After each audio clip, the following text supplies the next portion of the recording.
Durango Theatreworks, a sponsored program of Fort Lewis College's theater department, staged and recorded a radio play version of Charles Dickens' holiday classic, A Christmas Carol. It ran from December 13th to December 17th at the FLC Main Stage Theater. You're watching the local news network brought to you by the Payroll Department and Sirius Texas Barbecue. I'm Gillian Arnwine. A Christmas Carol, a radio play, was directed by FLC professor and Theatreworks producer and artistic director Michael McKelvey. McKelvey started Durango Theatreworks nearly 2 years ago in an effort to expand the capacity and community involvement of Fort Lewis College's theater programs. This will be the second year that the company has produced A Christmas Carol for the stage and the radio. After the Saturday night performance, the Christmas Carol cast members, along with director McKelvey, also performed a rollicking read-through of a radio adaptation of another Christmas favorite, the classic action film DieHard. While not recorded for radio, audience members were treated to a delightful spectacle of voice acting and creative sound effects. Acting in radio theater is unique in itself because it's mainly voice acting, because that's what actors did in the 1930s and 40s when they're on the radio. So they would play multiple characters within the same show, and they have to change their voice, the timbre of their voice, the inflection, everything to portray a different character.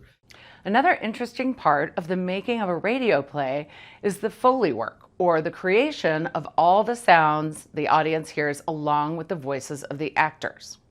It's making the sound effects that you would find in a movie or one of these radio plays or television show.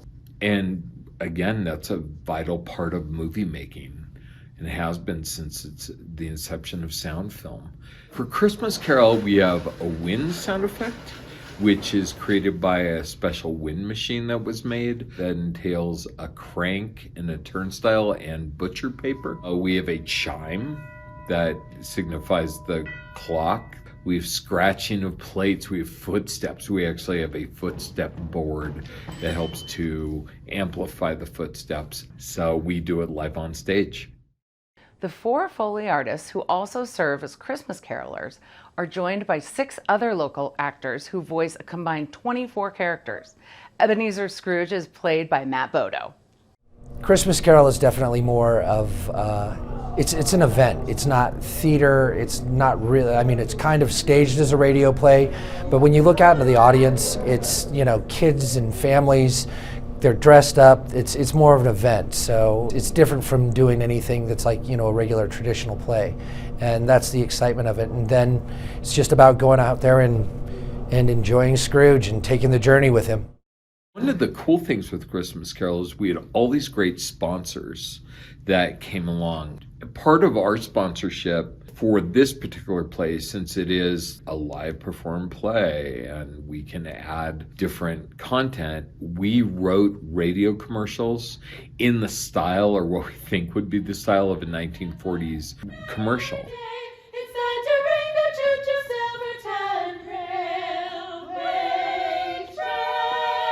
So we wrote special radio spots for all those businesses using Christmas Carol characters within them, and they're part of the show. If you missed the live stage version of A Christmas Carol, it will be broadcast on Christmas Eve and Christmas Day on numerous radio stations in the Four Corners. Be sure to tune in to hear the iconic story of Ebenezer Scrooge and his Christmas redemption. Follow Durango Theatreworks on Facebook and Instagram for more details. For more information about this and other stories, visit durangolocal.news. Thank you for watching this edition of the Local News Network. I'm Gillian Arnwine.